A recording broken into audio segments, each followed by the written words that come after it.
Jumpa lagi dengan saya, Siana Ria. Di YouTube kali ini kita mau ngomongin kuasa dari kata-kata. Ada sebuah legenda di suatu desa, di mana biasanya warga desa akan menebang pohon dengan sebilah kapak. Tetapi kalau dengan sebilah kapak sebuah pohon itu tidak bisa tumbang, maka ini yang akan dilakukan oleh warga desa. Ingin tahu? Mereka akan berkumpul bersama-sama di depan pohon tersebut, melingkari pohon tersebut, hampir seluruh warga desa. Mereka tidak membawa alat, ya. Kemudian para tetua desa akan memimpin untuk memulai bersama-sama menebang pohon itu.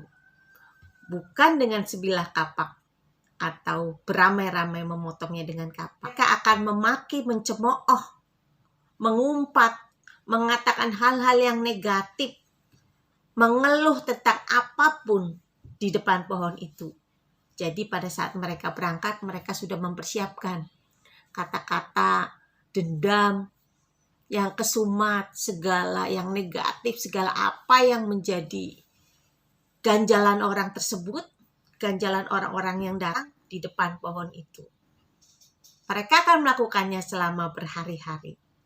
Dan suatu ketika pohon itu akan mati dan tumbang dengan sendirinya. Bukan dengan kapak, benda tajam, bukan dengan gergaji, tetapi dengan kata-kata.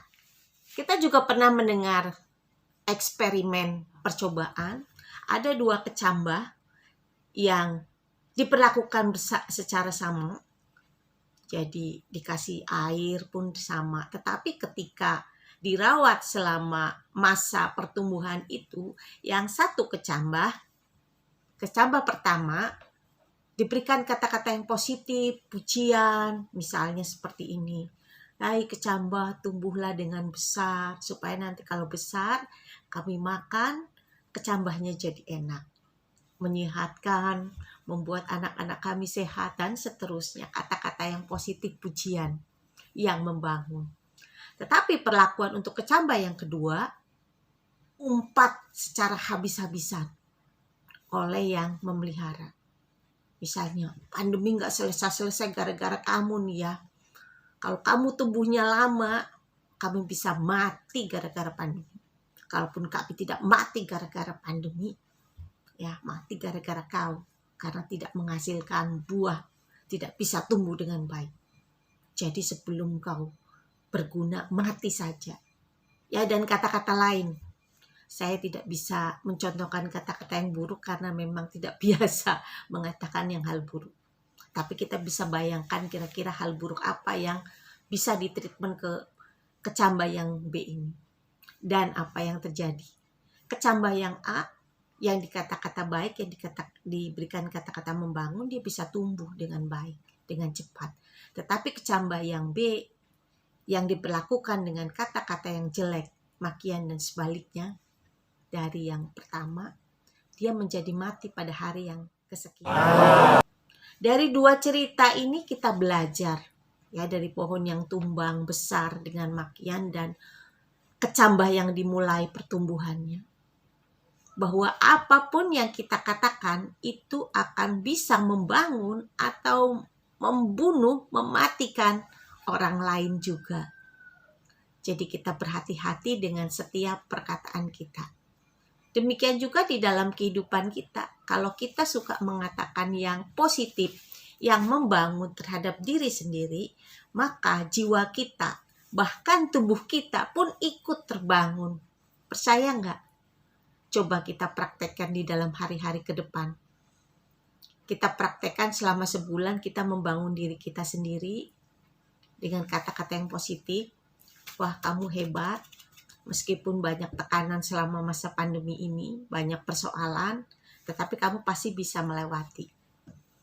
Karena pencobaan, ujian yang kita terima pasti tidak melampaui kekuatan kita. Sekalipun kelihatannya tidak ada perubahan, tetapi kata-kata positif itu kita coba apakah dia mempengaruhi kita, semangat kita untuk tetap survive di masa ini. Dan kemudian kita melakukan hal yang berbeda. Coba, mulailah bangun tidur dengan mengeluh, dengan mencemooh keadaan, mungkin dengan mengatakan diri yang negatif, yang kecil, yang tidak berguna. Lalu apa yang akan terjadi? Saya yakin yang kita lakukan yang kedua akan membunuh kita secara perlahan. Bukan hanya semangat kita, bukan hanya daya juang, tetapi juga tubuh akan bereaksi hal yang sama. Anda melihat sekitar Anda, orang-orang yang suka mengeluh, orang-orang yang tidak pernah bersyukur, orang-orang yang selalu melihat kekurangannya, yang tidak pernah melihat hal positif di sekitar dirinya, yang bisa disyukuri, biasanya akan lebih mudah sakit. Apa aja sakitnya, yang sakit kepala, yang sakit leher, yang sakit perut. Apalagi kalau kita sudah beranjak berumur, sudah di atas 40, biasanya itu terasa sekali.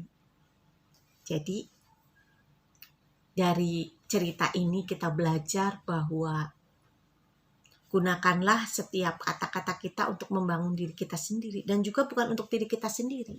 Yang terjadi sekarang ini, kita juga membunuh orang lain secara perlahan dengan kata-kata kita, dengan underestimate kita terhadap penilaian orang lain.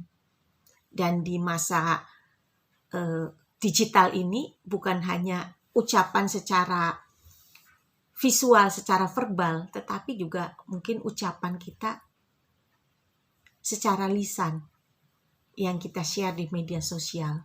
Kalau sekarang udah rata-rata orang membuat video, itu juga visual ya. Tetapi secara lisan, komen-komen yang pedas, komen-komen yang mengkritik, yang membunuh, yang mematikan, cobalah dihindarkan. Kita bisa menghasilkan kata-kata yang baik, kata-kata yang positif, bukan untuk pencitraan, tetapi untuk keseharian kita membangun diri kita dan juga membangun orang lain. Dan kata-kata itu diproduksi dari pikiran dan hati kita. Kalau pikiran dan hatinya sudah sakit, maka kata-kata, kalimat yang keluar pasti kalimat yang positif dan yang sakit. Pabrik yang buruk pasti menghasilkan produksi yang buruk. Sebaliknya, pabrik yang baik pasti menghasilkan produk yang baik. Jadi kata-kata kita bisa baik, bisa membangun karena kita memiliki pabrik kata-kata yang baik, yang sehat. Jadi jangan biarkan penyakit, hambatan atau gangguan membuat pabrik kita menjadi buruk. Tetapi teruslah membangun diri kita dan juga membangun orang lain. Itulah gunanya kita hidup. Jangan kita bermanfaat untuk orang lain. Belajar bahwa kata-kata itu sangat berkuasa, sangat luar biasa. Jadi kita menggunakan kata-kata kita dengan smart, dengan bijak. Kita akan jumpa di tema berikutnya. Jangan lupa subscribe channel ini, like dan kasih komen. Tentu saja komen yang membangun, karena kita baru saja belajar hal yang membangun. Dadah.